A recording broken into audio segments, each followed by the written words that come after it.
what's up, guys? You are now tuned into the GB3 Show here on ATLTalks Radio. It is 9 a.m. on a beautiful Saturday morning. I hope everyone is being safe. And make sure that you tune into the show on ATLTalks Radio on iHeartRadio, or download the ATLTalks Radio app from your mobile devices from the App Store or on Google Play. And if you do have an iPhone, if you're in your car cruising, make sure that you tune into ATLTalks Radio on the Apple CarPlay.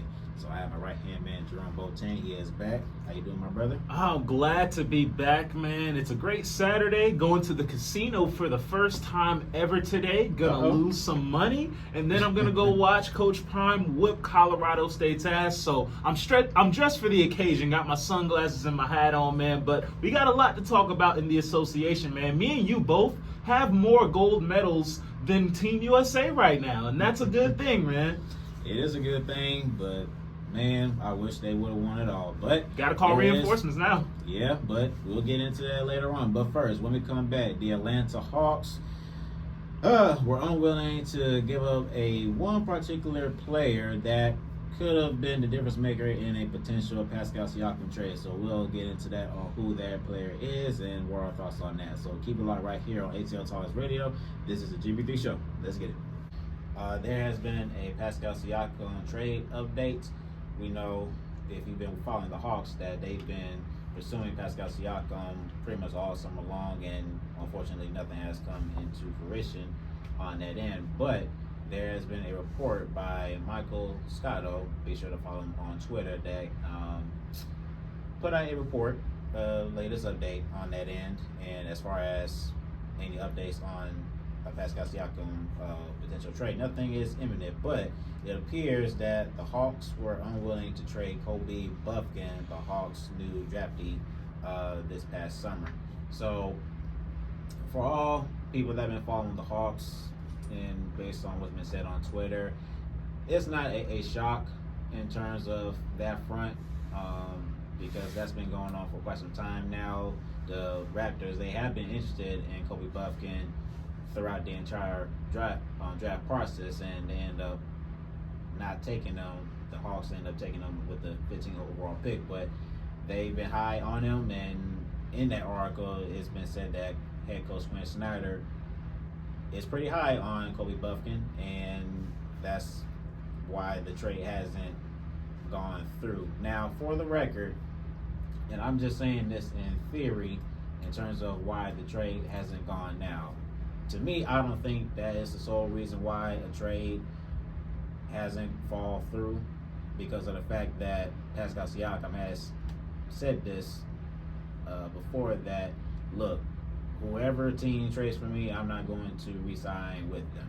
So that has definitely made teams hesitant on a Pascal Siakam trade.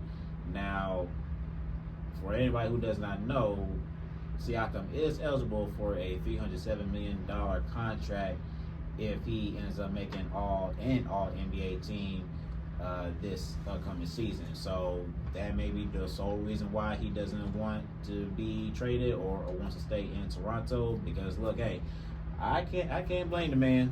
Go get your bread, man. So I can't blame him for that. But like I said, now the Hawks, they did make a offer for Siakam before. They offered DeAndre Hunter, Adrian Griffin, and draft compensation. And obviously the Raptors said no. But that's where it looks like right now. Now, as far as how I feel like about this, again, I don't think this is the sole reason why a trade hasn't gone through. But if we're just going based off of what's been said, if Kobe Bufkin was the difference maker between a Siakam trade going through or not, I mean, don't get me wrong, Siakam, he will certainly be an upgrade for this team with his defensive versatility and offensively. So he would definitely make the team a lot better. But in terms of where he is at age and offering a $307 million contract, and there's just a lot of things that go into it. Now, I'm not sure if he would make us a championship caliber franchise if we trade for him, but I certainly think he would make us a top 3 seed team. No question about it. But Yeah, that's where I'm at.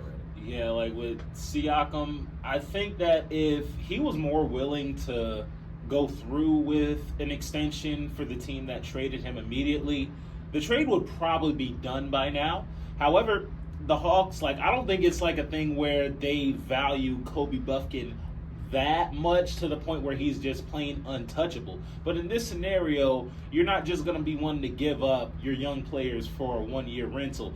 And we don't really know the parameters of, like, you know, how the trade talks really went, because it could be a thing where the Raptors might have accepted DeAndre Hunter and Kobe Bufkin with draft compensation, and they just weren't interested in AJ Griffin. Or they could have been asking for both AJ and Kobe with DeAndre Hunter plus draft compensation. And I've said before that's too much, and I still agree with that sentiment right now because Siakam isn't really willing to re-sign. Kobe Bufkin, he's a guy that in Michigan last year, his sophomore year, he averaged 19 points on 52% shooting, 45% from beyond the three-point arc. So he's a guy that, Quinn Snyder definitely does view highly. They thought he was a lock when they saw him on the board at pick 15.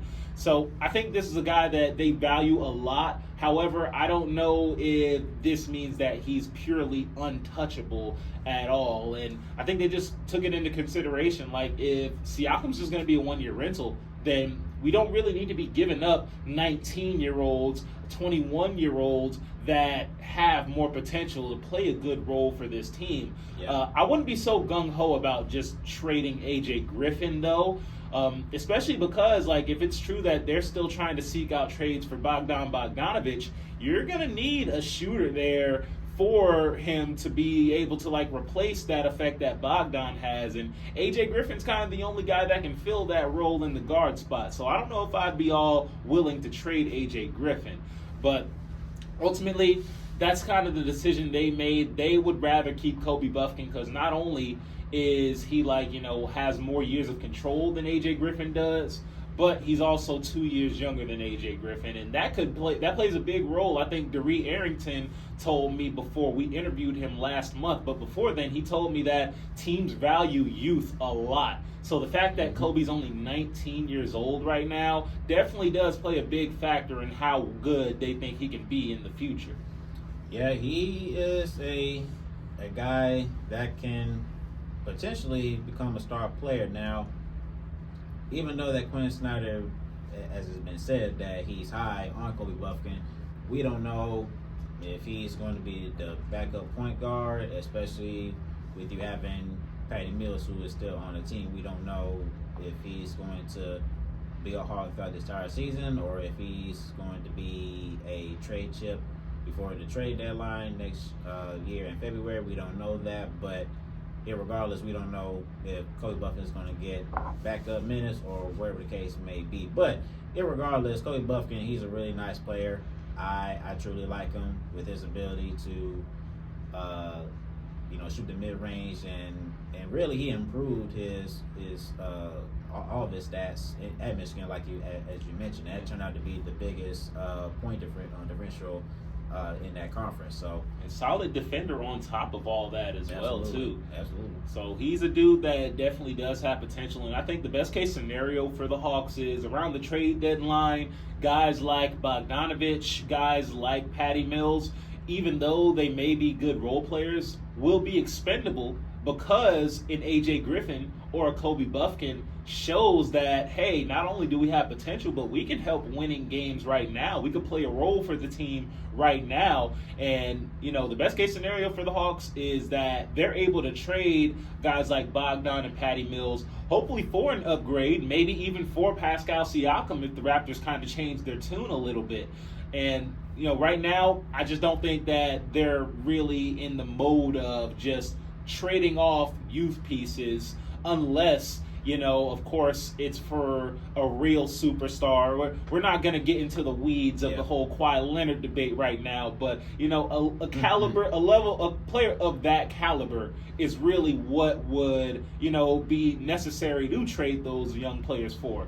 However, Pascal Siakam on a 1-year rental, even though he would make this team a better team, and we would be a lock to have home court advantage in the Eastern Conference, I don't really know if it's worth just giving up all that capital and giving him all that money and just having our finances locked into Siakam, Young, and Murray for the next few years. Because I don't know for sure if that's a title contending team right there. Now, it could be. I think it would be interesting to see that. But at the same time, especially if you're giving up AJ Griffin, that shooting would just be, it would be troublesome. And then we're already having a bit of issues trading away Clint Capella as well. So, right now, I think it's just going to be standing pat for now. And the trade deadline this season may be one of the more active ones as teams prepare for that 2024 offseason. And the Hawks are going to be one of those teams as well, especially after things that Giannis said. But we're going to get into that a little bit later, man. But the Hawks right now seem to be valuing Kobe Bufkin, and I hope that means that we're going to actually give him some quality play time. I hope this doesn't mean that trips to the G League are going to be normal for Bufkin, because I think that even though you want to bring in rookies slowly, even though we have a lot of depth on this team, it would be valuable to at least give him some sort of play time, even if it's just like 8 to 10 minutes a night, just so he can get his feet wet in the NBA and get a little bit more comfortable. So you don't want to get into the Kawhi Leonard sweepstakes because we were supposed to talk about that together last week, but Jerome, he was out with due to illness, but it looks like you don't want that smoking. Oh my goodness, dude! Listen, if Kawhi Leonard is made available right now, you give up the farm for Kawhi Leonard. At that point, you give up the young players because it has shown to work out for teams that do that. It worked out. It worked out for the Raptors. Really? Yes, really. Oh, really? Yes, really. It worked out perfectly Kawhi for the Raptors. Was it having these health issues when he was in Toronto? Not okay, like this. Fair enough. The health issues. Not like this. Fair enough. The health issues are a thing, and they can't be ignored. And I understand why you're a little bit hesitant toward that. But one, he's a dude that's proven he can be a Finals MVP level player twice already, and two, he is the perfect fit for Trae Young. We have wanted that 3-and-D wing small forward here for the longest time. Since Trae Young's got on the team, that's been the tailor-made fit. And you're telling me just because he's been nicked up a little bit, just because he's had a few injuries, just because he load manages a little bit, means that you don't want the perfect fit here. Well, guess what? I'm not sure if you knew about this, but the new rules of the NBA Board of Governors about load management. Yeah. You do realize Kawhi Leonard and Paul George are 2-star players, and you do realize that both of them can't rest at the same time. And so one of them got to suit up. Exactly, and that's even more reason to trade for Kawhi, because now it's against NBA rules to do as much load managing, even though we all know teams are going to find some sort of way to kind of go around those rules. It won't take too long for that to happen. But still, the fact that they're trying to, go against the load management gives me even more reason to want to trade for Kawhi, because we know we're going to have him for more of the season. I think the injuries in the playoffs, it's just bad luck. It's really bad luck. That's bad luck. Bad luck for the past few years. Okay, so you're telling me that you're going to trade, say, DeAndre Hunter, Adrian Griffin, maybe throw, I don't know, Kobe Bufkin in there. I mean, just to give almost the same trade package we offered for Siakam. So you give up those guys, and I don't know. I mean, okay. What would be your trade-off? I'll do you one better. Hey, look, if the Clippers, because it's Kawhi, so they're going to want a little bit more. If they ask for DeAndre Hunter, AJ Griffin, Jalen Johnson, 3 first-round picks, I'm doing it. It's Kawhi.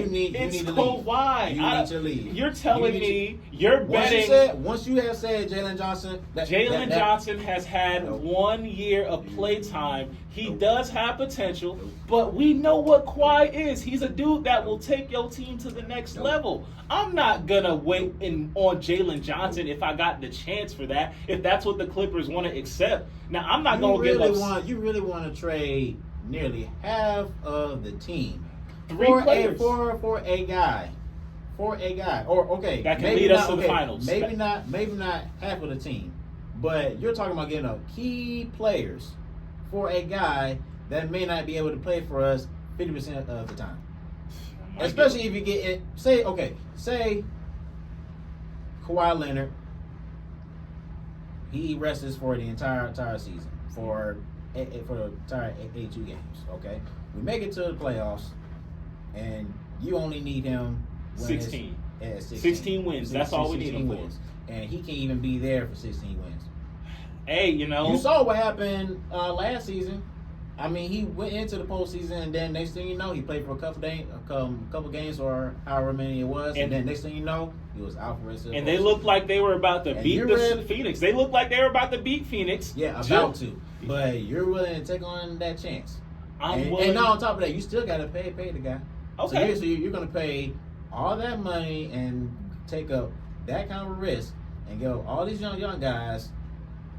Because I have seen him with other players, other point guards lesser than Trae Young, be able to get the job done. And in a conference with Boston, with Milwaukee and Giannis, with the MVP Joel Embiid, with the Miami Heat, who just seem to be in the picture all the time, you need an equalizer.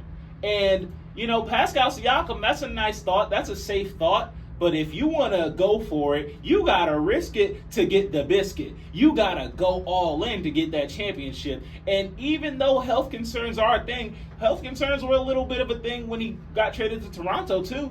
He missed a good chunk of that season right before he got traded. A lot worse.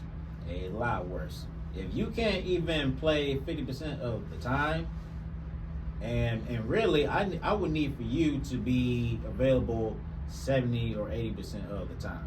That's why I tell people when it came to Boston trading Marcus Smart for Kristaps Porzingis.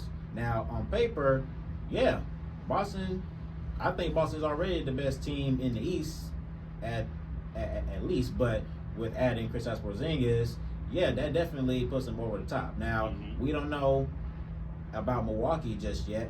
Obviously, they've been the #1 overall seed before, but with the new head coach, Adrian Griffin, we don't know his style of play, and we don't know how it's going to turn out for Milwaukee this year.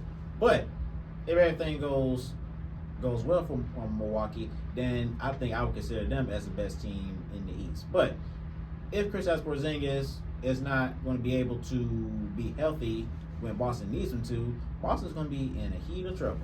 Given the fact that you traded your heart and soul.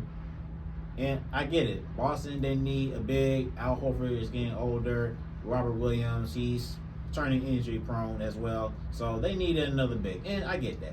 And even though that they still have Derek White, who just made All-NBA defensive team, so that doesn't really hurt your defense too much. But still, you traded away your best leader, your best defensive player, and the hardest of the team. So all I'm simply saying is Kristaps Porzingis is not going to be able to be healthy for Boston, then Boston's going to be in the heat of trouble. And not to mention that I think they're already going to regret giving Jaylen Brown all that money. And of course, Jason Tatum, he's going to get his bread as well. But I'm just giving you a scenario. Like, you take a look at this Boston team. If Kristaps Porzingis can't stay healthy, then they're going to be in trouble. And so you, my friend, are trying to put us in that same situation. Listen, okay, now make sure, look, that's a good point. But here's the thing. Here's what Kristaps Porzingis can't do, all right? Last 4 playoff series for Kawhi Leonard. Last 4 seasons, rather. 30 points, 8 rebounds, 5 assists, 2 steals. That's his last 4 playoff years. Last 50 games in the playoffs. He is a game changer. That is something that will push the Hawks to the next level. You want a championship and Kawhi Leonard is available. Now, this is all like, if the Clippers kind of go downhill again. And, if, again, it probably would have to do with injury issues, of course, which is the ironic part about it. But if he's available, you got to take that swing. And I would do it for him. I would do it for Paul George, who's dealt with similar issues. And heck, I'd even do it for Zion Williamson if he's ever really made available. So you got to go with talent sometimes. Injuries are a lot to do with luck. And Zion's injury history is not as bad as Kawhi's or even Paul George. So I would take more of a swing on Zion, but for a guy like Paul George and Kawhi Leonard, who can't even play nearly half of the season,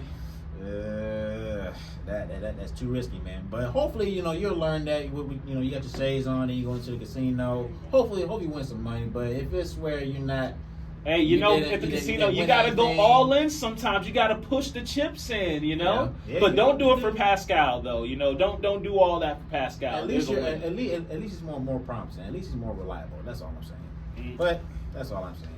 But we'll see what happens with Pascal Siakam trade sweepstakes. They could revisit those trade conversations between Atlanta and Toronto, but right now it's just more of a wait and see. I don't think Pascal Siakam is going to get that contract with Toronto, but it looks like they're moving with Scotty Barnes and the other young guys, but we will see. So when we come back, will the New York Knicks land a star player in 2024? You mentioned about those Giannis talks now, so I don't know. We'll see what happens. It's getting juicy. Yeah, it's getting real juicy. So keep it locked right here on ATLTalks Radio. This is the GB3 Show. Let's get it. What's up, guys? You are now tuned into the GB3 Show here on ATLTalks Radio. It is 9:27 at top of the hour. After the hour, excuse me. Make sure that you tune into the GB3 Show on ATLTalks Radio. Download the ATLTalks Radio app for your mobile devices from the App Store or on Google Play, or just tune into ATLTalks Radio on iHeartRadio. And if you do have an iPhone, and if you're cruising in your car, be sure to tune into ATLTalks Radio from the Apple CarPlay. So, before we went to break, will the New York Knicks land a star player in 2024? And there have been rumors that, hey, they could go after Giannis, the Greek Freak, or go after another big man in Joel Embiid, or even go after Donovan Mitchell. But, and I know that your brother is a Knicks fan, so if he's listening to this, please forgive me. But I have to give you tough love. It's the New York Knicks, and I don't know. They honestly could prove me wrong for once, given the fact that they do have a lot of assets, draft assets, and young players that they could put a package together that would be enticing for a Giannis or a Donovan Mitchell or a Joel Embiid type of player. But I'm not really sure they would really pull the trigger, given the fact that, okay, you were in the sweepstakes for Donovan Mitchell before he was traded to the Cavs, and one of the reasons why that trade didn't go through because you didn't want to give up R.J. Barrett. I would have done that trade in a heartbeat. Now, I don't know if I'm not mistaken, they finished top 5. Yeah, I think they finished fifth seed. Yeah, fifth seed. So if they traded for Donovan Mitchell, then they could have still been a top 5 seed team, maybe. Definitely would have been 4 seed. Cleveland wouldn't have been surpassing them. Absolutely. So what makes you think that they would turn around and trade for Donovan Mitchell now? I'm not really sure. Now, for each player, there's been at least one rumor that makes you think that this player may not stay with this team for long. When you look at Giannis, we said this on the show before that, look, if everybody's not on the same page in Milwaukee regarding to competing for a championship, then he's going to take his talents elsewhere where everybody is on the same page and really focus on winning a championship. Mm-hmm. So it seems Giannis is not afraid to leave Milwaukee if they're not committed to winning a championship. So that's one. Then you look at the situation with Joel Embiid and Philly. Now, it's been reported that he's going to still ride with Philly despite the James Harden drama that's been going on. But he could potentially change his mind. Maybe if he waits, I don't know, another year or two. And if they're not making any progress, then I can see him leaving as well. And then there was a rumor with Donovan Mitchell that the Cavs may not give him another contract extension. I'm not sure on top of that. I think that's the case. But yeah, so he has a player option after or for the 2025 season. So after in 2 years, he can opt out to become a free agent and get a max contract. Yeah. So basically, the Cavs have him for like 2 more years before that decision is made.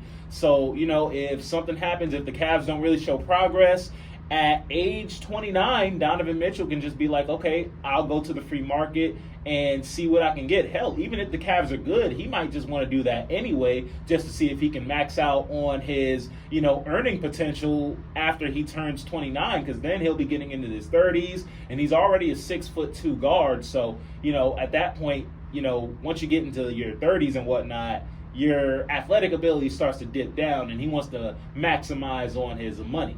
I wonder if he would take a 6-man role. Donovan Mitchell? With the Quinn Snyder reunion? I don't think Donovan Mitchell is down to be a 6th man. So he may not, but it's just a thought. I don't know. Yeah, you know what could have been, hey, but we probably would have had to give up a lot more than Danilo Gallinari and 3 first-round picks if we tried last year. Not really a trade, but if he decides to opt out and if he's trying to find the next contract, then of course we have to move some guys around to make that work. But I remember once upon a time, like last year, before Donovan Mitchell got traded, the Hawks were even still in those trade talks, despite already getting Murray. So I think there was even a thought that he might be able to play small forward, or they can do the 3-point guard lineup that OKC did in the COVID season. So, yeah, but I'm just not really a fan of the small backcourt, undersized backcourt. I get it if you're talking about scoring purposes, that's one thing, but if that's something that you're going to do like long term, because we've seen that with Boston, they went small against Philly, and I've been telling people, and everybody knew this, that you have to go big, man. You have to put Robert in there, but again, that the small starting five lineup, it is deadly, and they've heard us multiple times with that lineup, so it's definitely a deadly lineup. But still, there are times where you need that big man and things of that nature. But back to the Knicks, the one thing I always try to commend them for that they've done throughout these past few years, since 2019, when the ultimate plan to get KD, Kyrie, and Zion Williamson, since that didn't come to fruition, they've been a very patient team. They haven't done any knee-jerk signings, no knee-jerk trades. They've just slowly built up this team with young players and role players. Some of them have worked out, some of them not so much. Obi Toppin, Frank Ntilikina, RJ Barrett looks like he's going to be another one of these draftees that haven't really worked out. But despite all that, they've got a solid team put together that looks like they're 1 star away. And I'll go back to around the 2010s. Remember what everybody was saying about the Lakers and how dysfunctional they were and how no free agent was wanting to go there? Even when Kobe Bryant was there in his late years, he didn't attract free agents. Carmelo Anthony wasn't, trying to go team up with Kobe at all, and free agents weren't really looking at LA. Despite all that, though, in 2018, they were still able to sign LeBron James. And sometimes all it takes is that one free agent that looks at your team and says, hey, that looks pretty good. I want to go there. Yeah, but that's the thing, though. You're comparing the Knicks to the Los Angeles Lakers. Now, if we're talking about 2 teams in the entire league that any superstar player wants to play for, you're looking at, well, I'll say 3. It's either the Lakers, the Miami Heat, or the Celtics. Those are the top 3 marketing teams, in my opinion, in the entire league that a lot of free agents want to play for. I wouldn't quite say the Celtics. I think when you're talking about a team that's won multiple championships. Well, in terms of pedigree, of course, absolutely. But obviously, the number 1 team would be the Lakers. A lot of players want to play for the Lakers, so it's not surprised that they were able to get LeBron James and they were able to get Anthony Davis through a trade and other guys. But the point I'm trying to make is the Knicks, they don't have that kind of leverage. Now, yes, I get it. It's the Mecca. It's the Mecca. MSG, man. You're in MSG. You're the king of New York. But they don't have that gravitational pull like the Lakers. They don't have really nothing to show for it. The Lakers, they can give you every single reason why you should be in purple and gold and why you should come for them. The Knicks, they don't necessarily have that kind of pull. And as I mentioned, the Mecca, that's only going to hold you for a certain period of time. So if the Knicks are going to attract free agents like that, then first thing is they're going to have to trade for that star player. It's not going to be where they're going to give this player a contract and then they're going to sign it. So if they're talking about Donovan Mitchell or a Giannis or a Joel Embiid, they're going to have to trade for that player in order for other players to give them a thought. Because you mentioned before, KD and Kyrie. People thought it was a lot that they were going to go into. It was almost a lot. They went right across the street and signed with the Knicks. And one of the reasons why the Knicks didn't want to sign Kevin Durant was because of that the injury. Yeah. So it's KD. So I would have done it in a heartbeat. I would have been on Stephen A. Smith's side.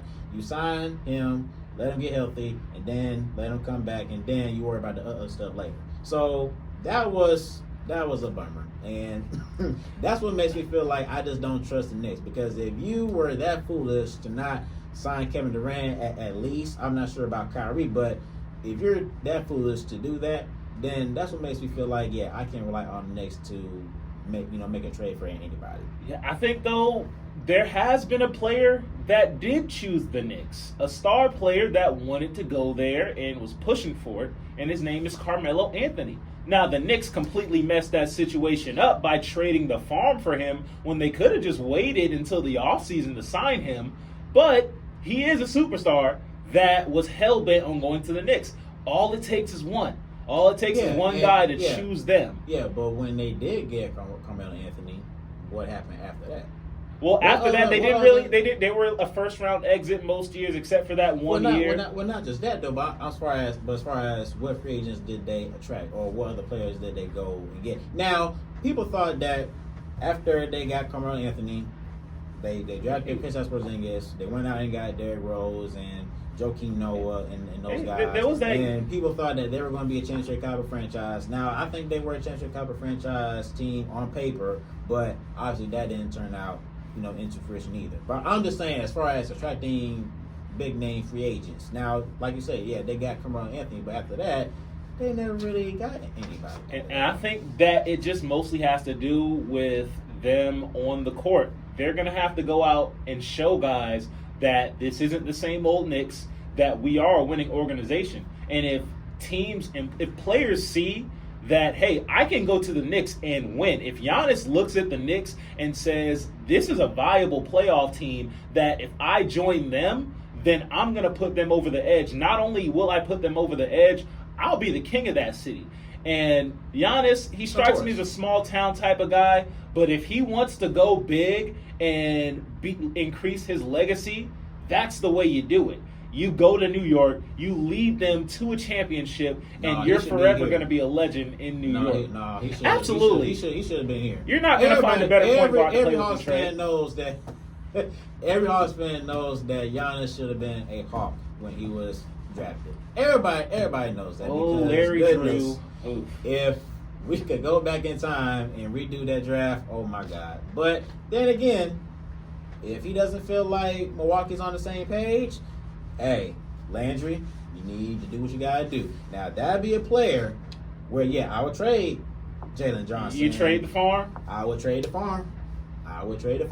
You can't say a Giannis. I'm not going to disagree with that at all. You can't say a Giannis, DJ, and Trey, that you can't say that's not a big three, and you can't say that's not going to help you compete for a championship. Absolutely. There's just no way. But every other team is going to be pining for Giannis, including the Knicks. And the Knicks, like you said, look, if they have to trade for a guy, they got the assets to trade for dudes. They got young players and draft picks. That is one thing, because we are pretty short on draft picks. But then again, I think our young players are better than the Knicks' young players, to tell you the truth. So but I think the Bucks, they would be more interested in the picks. Obviously, they would get young players, but again, you still want to have that flexibility to draft young guys, young talent. So the Knicks would put you in that better position to do that. So, but to answer the question, I do think the Knicks, they've been patient for the past 5 years. I think at some point, though, they're gonna stop being patient. They're gonna want to go for the big fish, and you're gonna have chances to do that with contracts expiring, with Philly falling apart now, and with Giannis questioning his future, Donovan Mitchell potentially as well. So they're definitely going to be a team to watch out for if one of these guys are on the trade market, or if they get in free agency. So which player do you think, between those three, which one do you think will be more likely to become a Knicks fan? I'm not a Knicks fan, but a Knicks. I'm just saying, which one would be the easiest one to pursue? The best person they could probably pursue, of course, is Giannis. However, I think the most likely outcome would be Joel Embiid. I think that, just the, Patrick Ewing days. So you're saying Embiid will more likely become a Knick between all three of those guys. Maybe Donovan Mitchell, because they were pursuing him already, so they may try to trade for him again. But I think that if things fall apart in Philadelphia like we think it is, then he's a guy that I think the Knicks are going to be targeting immediately. Because big man, that center spot, as much as, Mitchell Robinson's good, but Joel Embiid is on another level. And I think that that's the one position that they can add right there and immediately make their team a contender. Right now, they're a playoff team. They're a solid playoff team. But if they want to be a championship contender, they need that one superstar. And I think Joel Embiid fits the bill for what the Knicks would want. We will see. But it's all about being patient and see what the Knicks will do. So when we come back, LeBron James has committed to the 2024 Olympics. Thank God, because the Team USA this year was a complete mess. So it looks like it's going to turn to be a last dance with LeBron James and other players that have been committed as well. So we'll talk about who those players are and what this means for Team USA. So keep it locked right here on ATLTalks Radio. This is the GB3 Show. Let's get it. LeBron James is committed to play for the 2024 Olympics. And it looks like other players such as Steph Curry, Kevin Durant, Anthony Davis, Jason Tatum, and Draymond Green, it looks like they are committed to playing in the 2024 Olympics as well. This couldn't be any better news, especially if you're talking about Team USA, because we all know that Team USA is the best, best country to play for in basketball, but they sure didn't play like it this year. And for those out there, if you had Trae Young, we probably wouldn't be having this conversation, but we'll say that for another time. But this is still great news for Team USA, for guys such as LeBron and Steph, the best players around the world, to do a one last dance to play for the Olympics.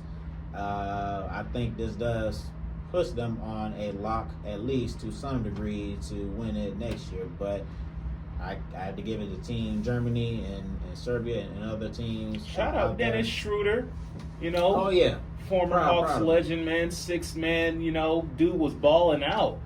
And, Team USA, this is kind of what happens when you don't put your best players out there, when you try to just get a bunch of role players out there. I understand it's FIBA, and the best guys aren't going to want to come out, but you could have structured that team a lot better than you did. A whole lot better. I mean, outside of just not including Trae Young, like, where were the big men? Why was Paolo Banchero the backup center?